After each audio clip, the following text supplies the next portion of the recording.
தேவன் சொல்லுகிற சில ஆலோசனை நம்ம இடத்துல பேசும்போது, கர்த்தர் நமக்கு சில காரியத்தை வெளிப்படுத்தும் பொழுது, காத்து எதிர அடிச்சாலும் உன் கப்பல் என்ன செஞ்சிடும்? நகர்ந்து நகர்ந்து நகர்ந்து நகர்ந்து நகர்ந்து போய் அது எங்க போயிடும்?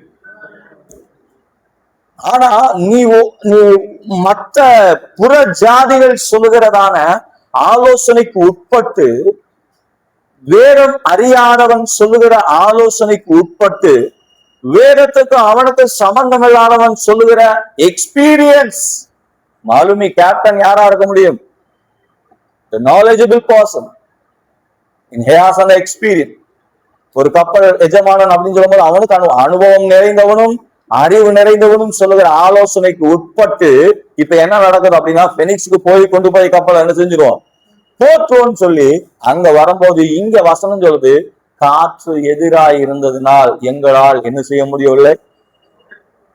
எதிர்த்து போக முடியல. அப்ப ஏற்கனவே காத்து எதிராக தானே வந்துச்சு, அப்ப இப்படி போனீங்க?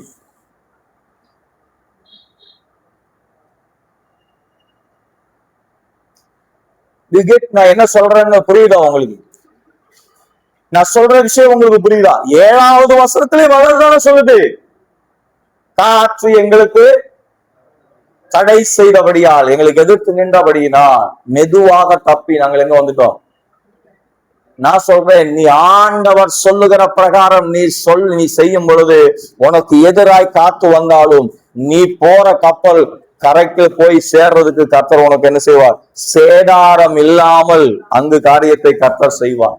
அதுக்கு அடுத்து இவன் மூவ் பண்ணும் போதே அங்க அப்போஸ்தலனாகிய பவுல் வாயை திறந்து சொல்றாரு ஒரு விஷயம். என்ன அப்படின்னா, நீ எப்ப போன அப்படின்னா